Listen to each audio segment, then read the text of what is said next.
तेने ब्रह्महृदयादिकवये मुह्यन्ति यत्सूरयः तेजो वारिमृदां यथा विनिमयो यत्र सर्गो मृषा आम्ना स्वेन सदा निरस्तकुहकं सत्यं परं धीमहि। तो इसका हमने कल भी ट्रांसलेशन पढ़ा था, और हमने कल जो फर्स्ट लाइन है ओम नमो भगवते वासुदेवाय, तो प्लीज म्यूट कर लीजिए विजयानंद जी। तो इस फर्स्ट लाइन का हमने ओम नमो भगवते वासुदेवाय, वासुदेव, इस विषय पे हमने चर्चा की है कि कैसे भगवान कृष्ण को यहाँ नमन किया जा रहा है, और उनका नमन करके क्यों केवल कृष्ण को किया है। तो इसमें इसके फिर अंदर में जब आप जाएंगे, अंत का लाइन है धीमहि। धीमहि यानी गायत्री को इन्वोक किया गया है।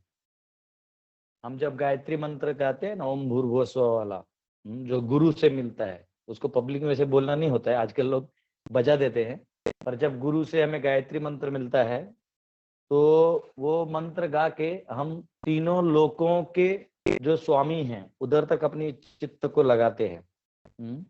हम भूवर और स्वर के ऊपर जाते हैं, अपनी चेतना को लेके जाते हैं। इसलिए 3 बार दिन में अपनी चेतना को ऊपर करके रखना पड़ता है। क्या नीचे गिरना आसान है, ऊपर हमारे अपने आप को चढ़ाना मुश्किल है। तो यहाँ पे धीमहि यानी भगवान को प्रणाम करके उनका जो गायत्री है उनको यानी उनको इन्वोक किया जा सकता है। इसके लिए उन्होंने अपने आप को यहाँ धीमहि भी करके इन्वोक करके रख दिया है, ताकि हम सब क्वालिफाई हो जाए। क्योंकि जब तक हम ब्राह्मणिकल क्वालिटी नहीं आएगा, क्योंकि जन्म से भले कोई ब्राह्मण हो ना हो, परंतु गुणों से हमें ब्राह्मण बनना चाहिए। अगर हम भागवत पढ़ रहे हैं, अगर हम शास्त्र पढ़ रहे हैं, अगर हम भगवान के कनेक्शन में कोई काम कर रहे हैं, तो ये ब्राह्मण कार्य है। तो शास्त्रों को पढ़ना पढ़ाना ये सब ब्राह्मण वर्ग का कार्य है। तो आप सब भी ब्राह्मण हैं, इसलिए हम सबको क्वालिफाई करने के लिए व्यासदेव ने इधर इन्वोकेशन में जो है गायत्री, आई मेडिटेट अपॉन धीमहि। धीमहि का मतलब होता है मैं आप पे ध्यान करता हूँ, ताकि हम क्वालिफाई हो जाए। और इसलिए वासुदेव को यहाँ पे, भगवान कृष्ण को यहाँ पे प्रणाम किया है। हालांकि ब्रह्मा जी को नहीं किया है। देखिए, वैसे ब्रह्मा जी ने भी ये सृष्टि रची है, लेकिन ब्रह्मा जी जब स्वयं प्रकट हुए थे तो उन्हें यहाँ कोई और सहारा नहीं था। तभी स्वयं भगवान ने उनको जो है तेने ब्रह्म हृदय आदि कवि आएगा, तब वो ब्रह्मा जी को भी भगवान ने इंस्पायर किया है और उन्हें गाइड किया है। क्योंकि ब्रह्मा जी आए थे तब तप तप ये 2 शब्द करने लगे और तपस्या किया, तब जाके उन्हें ये सारा सृष्टि का ज्ञान हुआ। क्योंकि ये अंधकारमय जगत है। ये तो हमें थोड़ा सा सूर्य की वजह से समझो कि थोड़ा सा रोशनी मिल रहा है। सूर्य चले जाएगा थोड़ी देर के लिए, जब ग्रहण लग जाता है सूर्य को देखिए दिन में भी अंधेरा हो जाता है। तो ये संसार ही जो है पूरा एक अंधकार में है। अंध तमस कहते हैं इसको। तमस, तमस यानी इस पूरे तमोगुण में या सत्य से या शाश्वत सत्य से हम एकदम विपरीत जगह पे अभी जी रहे हैं। तो अंध तमस, इस स्थिति में हम लोग अभी हैं। तो आइए, हमने कल वासुदेव इस वर्ड पे देखा, आज हम आगे जाएंगे। जन्मादि अस्य यतः। जन्मादि अस्य यतः का मतलब है जो क्रिएशन, सस्टेनेंस और डिस्ट्रक्शन इससे भी पहले थे। एक्चुअली मैंने बहुत पहले भी एक क्लास में समझाया था, पर समहाउ अभी हम लोग रिकॉर्ड कर रहे थे इसलिए वापस समझाता हूँ। हम इस दुनिया में कोई भी चीज देखते हैं तो हम उसका माप ये निकालते हैं कि ये पैदा हुआ, ये बीच में था और ये अब मर गया या ये खत्म हो गया। तो हम उसमें टाइम को ले आते हैं कि इतने इतने समय में ये जन्म लिया, इतने साल ये जिंदा रहा और इतने साल ये टूट गया। जैसे कोई बिल्डिंग है, वो बिल्डिंग इतने दिन में बनी, इतने तारीख को चालू हुआ, वो बिल्डिंग इतने साल रहा, फिर वो कोलैप्स हो गया। इसके चक्कर में, क्रिएशन, मेंटेनेंस और डिस्ट्रक्शन के चक्कर में हम ये देखते हैं कि वो क्रिएट हुआ और वो टूट गया। लेकिन ऐसे अनेक क्रिएशन पहले होते गए हैं। ये संसार भी क्रिएट होता है और एनिहिलेट होता है। और कितनी बार जब जब महाविष्णु सांस छोड़ते हैं, जब जब महाविष्णु सांस लेते हैं, छोड़ते हैं तो ब्रह्मांड बनते हैं, सांस लेते हैं ब्रह्मांड समाप्त हो जाते हैं। इन दोनों क्रिएशन के बीच में भी एक टाइम है। लेकिन यहां कहा गया है जन्मादि अस्य यतः, कि इस सब क्रिएशन मेंटेनेंस से पहले भी जो है वो भगवान है। जन्मादि अस्य यतः, भगवान है।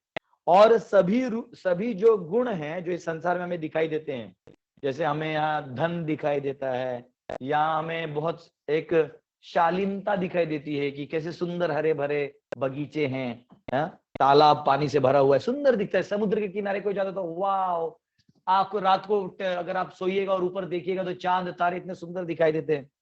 तो स्वाभाविक है ये कोई रचना है, ये रचना है।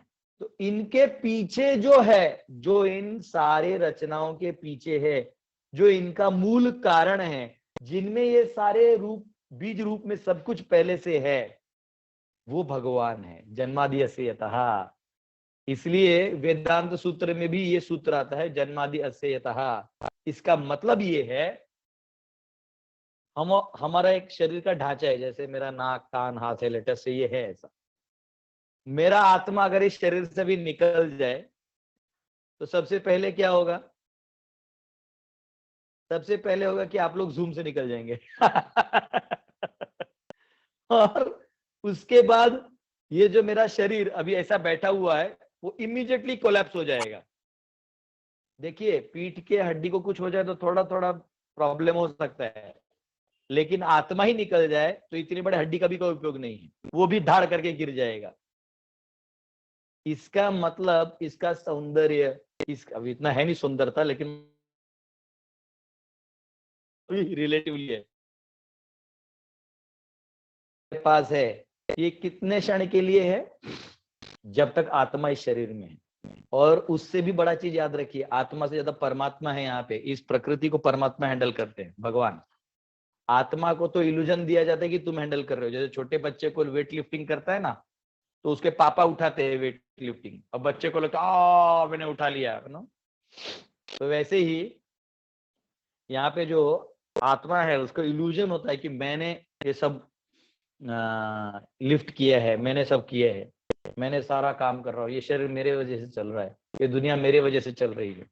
लेकिन जन्मादि अस्य यतः, ओरिजिनल ब्यूटी भगवान के पास है, ओरिजिनल वेल्थ भगवान के पास है, ओरिजिनल शक्ति भगवान के पास है, ओरिजिनल वैराग्य भगवान के पास है। हमारे गुरु महाराज कहते थे कि वैराग्य भी जो है किसी के पास है, अगर कई बार लोग होते हैं वैराग्य जीवन जीते हैं, वो वैराग्य लेवल भी बना के रखना भगवान विष्णु की कृपा के बिना संभव नहीं है। जब तक भगवान विष्णु नहीं चाहेंगे तब तक आप, जब तक भगवान की सेवा में लगे हो तब तक ही आप उस वैराग्य में रह सकते हो। और जो ही आप उस लेवल से हट जाओगे तो आप गिर जाओगे, आप एकदम गिर जाओगे। इसलिए सारे चीज मूल रूप में जन्मादि अस्य यतः। तो इंग्लिश में यहाँ प्रभुपाद ने लिखा है he is the primeval cause of all causes. सारे कारणों के कारण जन्म आदि अस्य यतः भगवान है। इसलिए मैं उनको नमन करता हूं। अन्यथा ऐसे तो बहुत सारे लोगों के लव अफेयर हैं, बाल लीलाएं हैं, सबने बचपन में मस्ती किया होता है, लेकिन वो तो व्यासदेव ने नहीं लिखा। क्यों नहीं लिखा? वो लिख के किसी का हृदय शुद्ध भी नहीं होगा। लेकिन देखो हिटलर का स्टोरी है, इन हिटलर का स्टोरी पढ़ के हम में से कितनों को रोमांच फील हुआ, कितनों को हिटलर के प्रति भक्ति आई? आ ही नहीं सकती, क्योंकि हिटलर भगवान नहीं है और हम उसके भक्त है नहीं। जो नट जिस मशीन स्क्रू का है वही फिट होगा। अगर छोटा वो है उसमें डाला पाना होता है ना, पाना जिससे हम लोग निकालते हैं कभी कभी स्क्रू, वो निकालते हैं, तो हर एक का ना वो एक ही पाना में 4-5 वो होता है। हमारा महेंद्र जी व्हीकल चलाते, उनको मालूम होगा, आहे ना महेंद्र? पाना असतो ना, तो बराबर, तो एक एक पाना अलग अलग साइज का रहता है। तो जो जिस पान वो रहता है उस पाना का ही वो फिट होगा। वैसे हम सब भगवान के एक्चुअल अनादिकाल से भक्त हैं। वो तो केवल हमने इस माया को स्वीकार कर लिया, तब हम यहाँ इस संसार को अपना मान बैठे हैं। तो इसलिए व्यासदेव कहते हैं जन्माद्यस्य, हम बात करने वाले हैं अभी। ओम नमो भगवते वासुदेवाय। जन्माद्यस्य, उनके बारे में बात करेंगे। जो एक बार प्रभुपाद ने इसी श्लोक पे भी उन्होंने कुछ कहा था, तो जन्माद्यस्य का बात आया तो प्रभुपाद बोले कि all the qualities that you see in this world are in Krishna। Prabhupada अपने स्टाइल से। तो एक अंग्रेज था उधर, ये अंग्रेजों को खुजली बड़ी मची रहती है कुछ ना कुछ उल्टा सुल्टा पूछने की। ये मीडिया कल्चर जो है ना, ये अंग्रेजों से आया है, इंडियन कल्चर नहीं है। इंडिया में किसी साधु का भी आप इंटरव्यू लेते हैं तो उसके चरणों में गिरते हैं, उनसे अच्छे से पूछते हैं। ऐसा नहीं कि अपमान करने के लिए बुलाते हैं, या किसी मंत्री को भी बुलाते हैं तो इज्जत देते हैं। आजकल सब उल्टा हो गया, सब एक दूसरे को हीरो समझ रहे हैं। तो लेकिन यहाँ पे प्रभुपाद को पूछा कि Prabhupada I have a question. Prabhupada बोले यस। आपने कहा कि भगवान हमें जो भी गुण है वो भगवान में मूल रूप में है। बोले हाँ। तो आप हम सबको रास्कल बोलते हैं, यानी तुम लोग बदमाश हो, ऐसा तो आप बोलते हो। तो अगर हम लोग रास्कल हैं तो क्या भगवान भी रास्कल हैं? बंद करिए। तो वो बोले yes, Krishna is also rascal, he is a bigger rascal. बोले कैसे?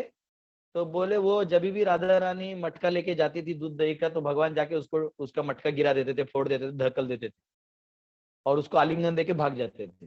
बोले he is also a rascal. तो इसका मतलब प्रभुपाद जी ये बता रहे थे कि आप ये मत सोचो, जैसे आप देखोगे छोटे बच्चे हैं, इनको मस्ती करने का एक आदत होता है, कुछ तो ऐसा फोड़ देंगे, कुछ तो कर देंगे। ये कहाँ से आता है? ये भगवान से आता है। भगवान में है तब वो जीव में है। लेकिन हम लोग जीव हैं, हम लोग अणु हैं, हम लोग छोटे, हम ईश्वर हैं। ईश्वर यानी कंट्रोलर। हम छोटा कंट्रोल कर सकते हैं, भगवान परम ईश्वर है, वो सभी को कंट्रोल कर सकते हैं। तो इसलिए भागवत ग्रंथ जो है वो उनकी और हमारी संबंध को जोड़ने वाला कार्य कर रहा है। और cause of all causes, cause of all causes मतलब हर कार्य के पीछे एक कारण होता है और उस कारण का भी पीछे एक कारण होता है। तो सभी कारणों का कारण खोजते जाओगे तो आपको पता चलेगा अरे तो भगवान में जाके मिलता है। तो जन्म आदि ऐसा था, फिर वहां जाना होगा आपको। कब? जो ही आप पूछते हैं प्रभु जी ये कब हुआ, तो काल आ गया। तो काल में जाओगे तो पता चलेगा काल भगवान से आ रहा है। कालोस्मि भरतर्षभा, ये काल भी मुझसे आ रहा है अर्जुन। जब भगवान ये सृष्टि करते हैं महाविष्णु, तो तीन चीजें भगवान की तरफ से आती है। एक, स्वयं वो अपना लिंग रूप शंभु तत्व को अंदर प्रवेश करवाते हैं, पहला, इसलिए लिंग रूप में पूजा होती है। दूसरा, वो जीवात्माओं को प्रवेश करवाते हैं। जो जीवात्मा भगवान से विमुख होना चाहते हैं उन्हें उसमें प्रवेश करवा देते हैं माया में। और तीसरा, वो काल रूप में प्रवेश करते हैं खुद ही। तो ऐसे करके वो काल रूप में इस संसार को चक्र में डालते हैं। देखो आप, बारिश के बाद ठंडी, ठंडी के बाद गर्मी, गर्मी के बाद बारिश, साइकिल। हर बच्चा 5 साल तक का बच्चा एक जैसे ही सोचता है। लेकिन हम जब 5 साल के रहते तो हमको लगता है यही सही है।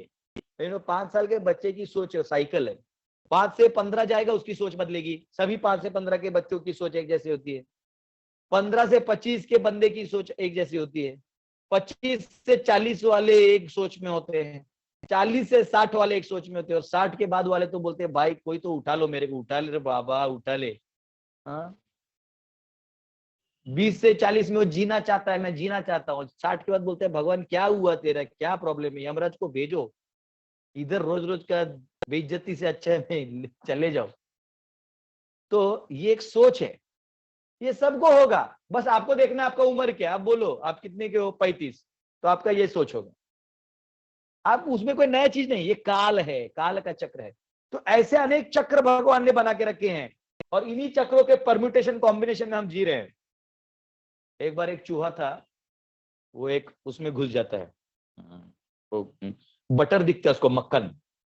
तो जब उसको मक्खन दिखता है तो मक्खन खाने के लिए वो अंदर में जाता है। वो तो उसमें ट्रैप होता है, ट्रैप। जो ही अंदर जाता है वो लॉक लग जाता है। तो लॉक लग जाता है तो वो अंदर मक्खन खाता है अंदर में, और जो ही मक्खन खाता है अचानक वो रोटेट हो जाता है जो अंदर का मशीन है, और मक्खन के बजाय कांटे आ जाते हैं खिले। वो चूहा बोलते हैं नो नो प्लीज प्लीज। फिर तब तक वापस पलटता है। फिर एक आते हैं जिसमें शॉक लगता है, उसको करके वो शॉक आता है उसको। फिर थोड़ी देर में मक्खन, फिर थोड़ी देर में कांटा, फिर काटा काटा मक्खन, मक्खन मक्खन शॉक, ऐसा वो कॉम्बिनेशन बदलते रहता है। और फिर ये चूहा अपना दिमाग लगाता है, अब मैं इंजीनियरिंग करूंगा, अब मैं दिमाग लगाऊंगा। पहले किसका मार्केट ऊपर जाता है, किसका नीचे, किसमें पैसा डालना है, कितनी बार मुझे कांटे लगेंगे, कितने कांटों के बाद एक मक्खन आता है, मक्खन के कितने बाद वो आता है। इसी में उसका पूरा दिमाग लग गया। किसी ने तो लैच खोल दिया, लेकिन वो बाहर नहीं निकला, उसी को सुलझाने में अटक गया। हमारा भी वही हुआ, वो चूहा अलग, हम भी वही है। हम लोग इस संसार में आए और थोड़ा सा मक्खन खाने के चक्कर में थोड़ा सुख भोगने के लिए आए। अब सुख तो मिला नहीं, पर कांटे और शौक, और शौक और कांटे और बटर के बीच में हम लोग खुशियां खोज रहे हैं। बच्चा 5 साल तक का बच्चा सोचता है मैंने उसको ऐसा कर दिया, मैंने, वो पागल रहता है, उसको लगता है यही खुशी है। उसमें वो खुश मैं दादी के पास गया बस हो गया, मैंने बेड में सुसु कर दिया, उसको अच्छा लगता सब मेरे पास आ रहे, डायपर चेंज कर रहे हाँ? तो उसको उसमें खुशी है। फिर 5 से 15 में उसको क्या खुशी है, हाँ मेरे को एक गर्लफ्रेंड मिल गई, बाकी लोग को मिले ना मिले, मुझे मिल गई।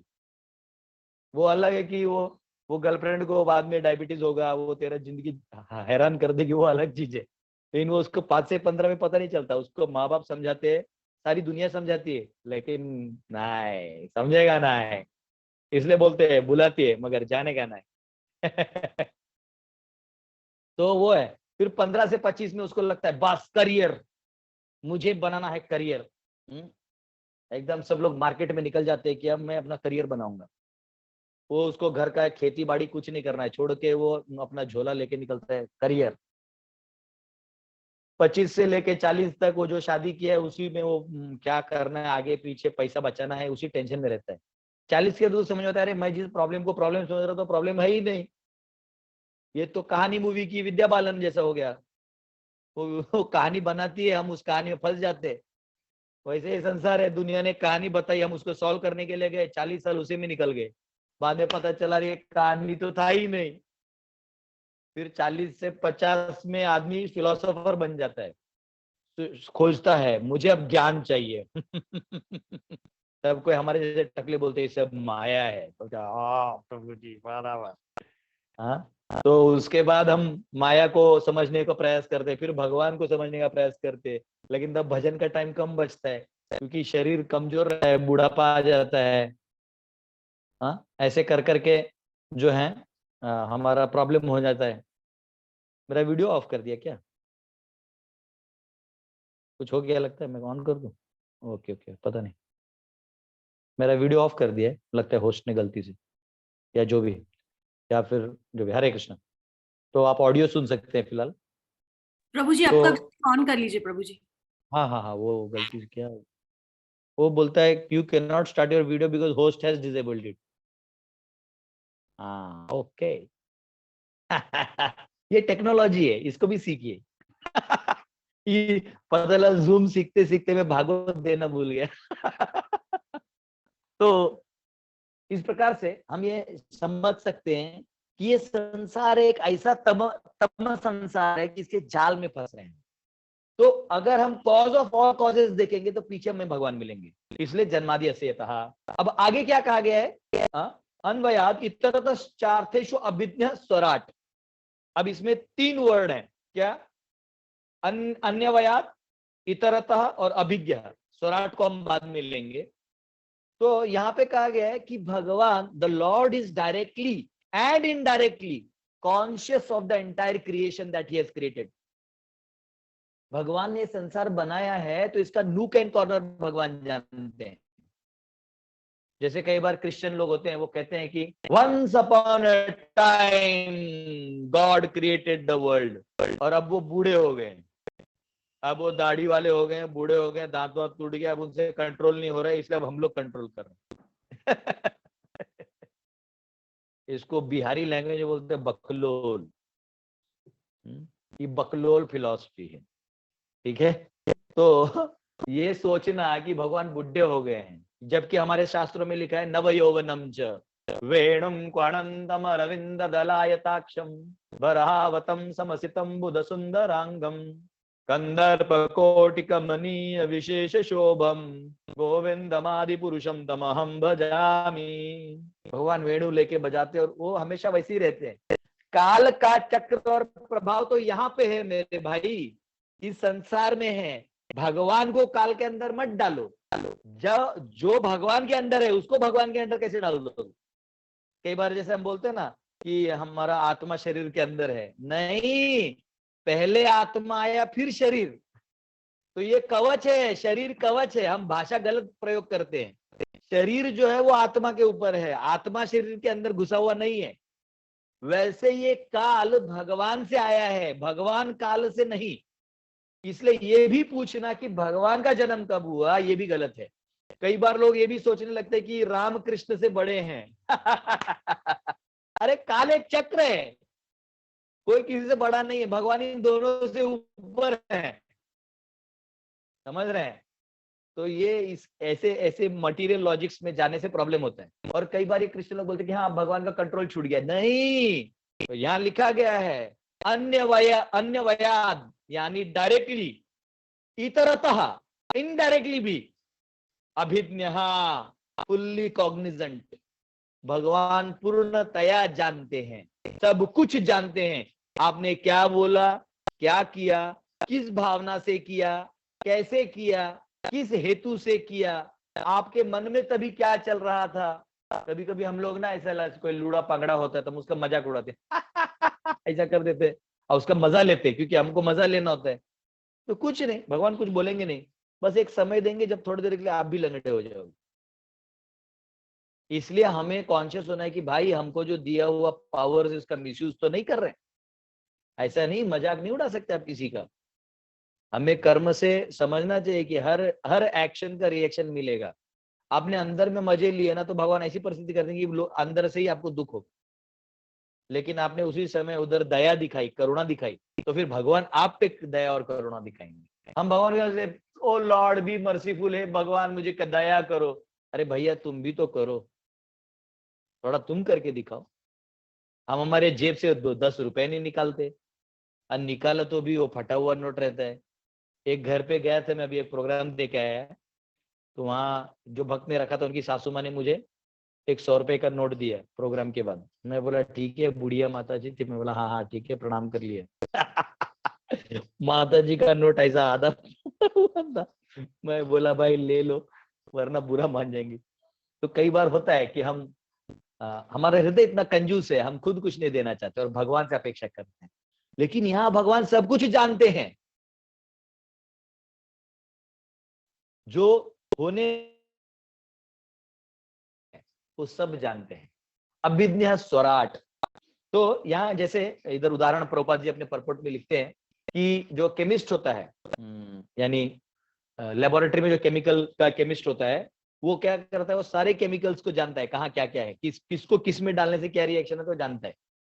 वो तो नया बच्चा है, वो जाके मैग्नीशियम वायर को जला के उसको दिवाली का फुलझड़ी समझता है। लेकिन जो उधर का लेबोरेटरी चीफ है वो सब जानता है। या कोई चीफ इंजीनियर है, कोई बिल्डिंग बनाता है, वो सारा जानता है कि कहाँ पे क्या है क्या नहीं। अब मुझे बताइए, महाभारत का इंसिडेंट है, जब महाभारत में दुर्योधन ने जाके भीष्म को कहा कि ये क्या है, आप इन पांडवों को तो ऐसा मार सकते हैं, पांचों पांडवों को, तो आप जानबूझ के इनका वध नहीं कर रहे हैं, आप पक्षपात कर रहे हैं। भीष्म ने कहा दुर्योधन तुम्हें ये भाषा शोभा नहीं देती। तो बोलते तो आप वचन लीजिए कि कल आप उनका वध करेंगे। दुर्योधन बहुत स्मार्ट था, तो भीष्म ने वचन दिया कि 5 बाण प्रकट किया और बोला इन 5 बाणों से मैं कल पांचों पांडवों की हत्या कर दूंगा, मेरा वचन है, अन्यथा मैं खुद शैया पे लेट जाऊंगा। मतलब या तो मैं मरूंगा, नहीं तो 5 पांडव मरेंगे। वो इसलिए बोला क्योंकि वो जानते थे जयस्तु पांडु पुत्राणाम येषाम पक्षे जनार्दन। अरे जिसके पक्ष में जनार्दन है उसको तू क्या मारेगा, मैं भी क्या मार दूंगा। तो बोले ठीक है, अब देखिए इन दोनों के बीच की वार्ता थी, न वहां कोई सिपाही था, न कोई मुखबिर, न कोई खबरी, कोई नहीं था। और पहले युद्ध के समय ना दिन में युद्ध होते थे, सूर्यास्त के बाद सब अपने अपने खेमे में चले जाते थे। आजकल की तरह नहीं रात को जाके मर्डर कर देना, ऐसा नहीं होता था। ये सब कायरता के लक्षण है। हाँ, वो फ्रिज में रख देना टुकड़े और कुछ रेलवे ट्रैक पे फेंक देना, ये सब ऐसा नहीं होता था। सामने सामने होता था, लोग पुरुषार्थ से लड़ते थे, काम एक कारण से लड़ते थे। दुर्योधन भी ऐसे लॉज फॉलो करता था। आजकल के लोग दुर्योधन से भी गए गुजरे हो गए। तो उधर क्या कहते हैं उसको, अब भीष्म ने ये 5 बाण की प्रतिज्ञा ली है और 5 बाण दुर्योधन लेके अपने तकिए के नीचे रख के सो गया। ये बात सिवाय भीष्म और दुर्योधन की किसी को पता नहीं थी। तो अब क्वेश्चन आता है कि यहां भगवान जो है अर्जुन के पास गए। अर्जुन लेटा हुआ था आराम से, रात का समय था, नींद ले रहा था, कराने में भी कृष्ण कृष्ण कृष्ण कर रहा था। कृष्ण स्वयं वहां पहुंचे, बोले अर्जुन पार्थ उठो। तो पार्थ बोला कि हाँ प्रभु। तो बोले जानते हो तुमने क्या हो रहा है? बोले क्या हो रहा है प्रभु? बोले वहां भीष्म ने वचन लिया है तुम्हें मारने का। हाँ तो मुझे मुझे क्या? अरे तुम्हें कोई चिंता है कि नहीं? या भगवान चिंतित है, ये चिंता में नहीं है। बोले नहीं, क्या हो, क्यों?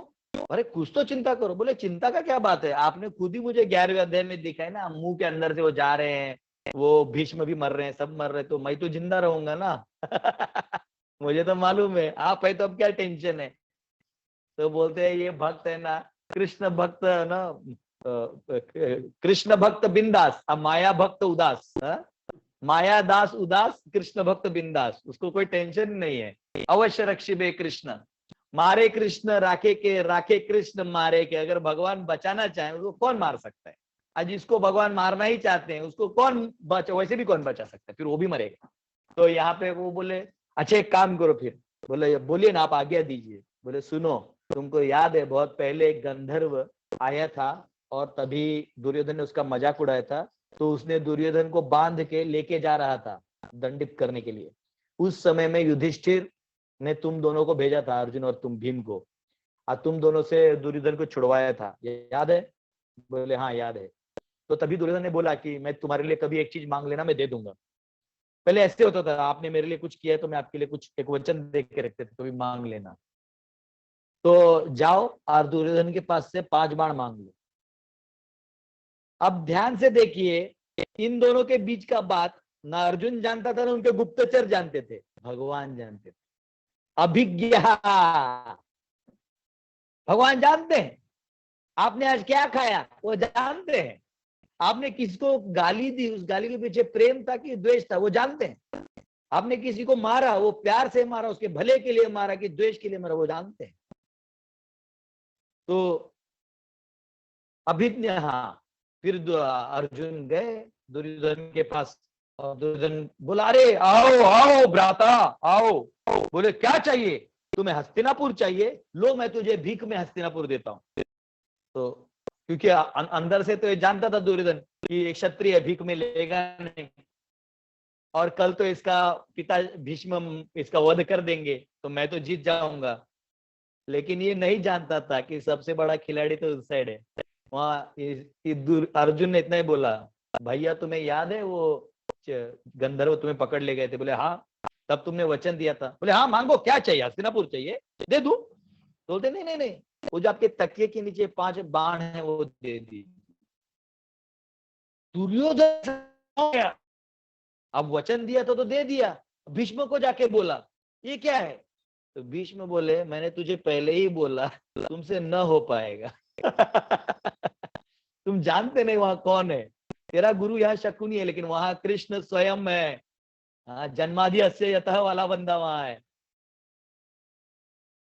तो इस प्रकार हम समझ सकते हैं अभिज्ञ कि कैसे भगवान सब कुछ जानते हैं। कल हम लोग स्वराट इस शब्द पे विवेचन करेंगे। आपको आश्चर्य होगा कि ये श्लोक खत्म नहीं होता है, क्योंकि हमारे जो गुरुजी के गुरुजी के गुरुजी, यानी मेरे गुरु महाराज के गुरु महाराज प्रभुपाद हुए, उनके गुरु महाराज ये हुए भक्तिदान ठाकुर। भक्तिदान ठाकुर ने 1 महीना कंटिन्यूअस इस एक श्लोक पे लेक्चर दिया था। तो हम लोग तो उतना नहीं करेंगे, कल हम स्वराट और थोड़ा आगे का करेंगे और परसों शायद और बच्चे वो कर देंगे। तो ये श्लोक खत्म हो गया, पहला श्लोक है ना, तो हमें मालूम होना चाहिए कि भगवान किसके बारे में भागवत में चर्चा हो रही है, मान जानना बहुत जरूरी है। आगे तो बहुत सारे कथाएं आएंगी, जल्दी जल्दी हो जाएगा, ऐसा चिंता नहीं है, परंतु आप सब रेगुलरली सुनते रहिए और आपके सवाल है तो उसको नोट डाउन करके रखिए। हम लोग आने वाले क्लासेस में इसको बीच में क्वेश्चन आंसर सेशन भी लेंगे, इसलिए मैंने जूम रखा हुआ है। और कल मैंने जैसे जूम के लिए रिक्वेस्ट किया था, तो कल हमें एक भक्त ने, एक नहीं 3 भक्तों ने मुझे हेल्प करने का बात किया, तो एक हमारे और एक भक्त है, उनसे मैंने फिर ओके कर दिया। तो आने वाले कुछ दिनों में हमें हमारा भी एक जूम मिलेगा, जिसमें हम लोग फिर उसको 300 यूजर्स का कर देंगे। तो उससे क्या होगा कि थोड़ा फेसबुक में भी डाल दूंगा, तो और भी लोगों को इससे कनेक्ट होने में फायदा होगा। ठीक है, thank you very much. Hare Krishna.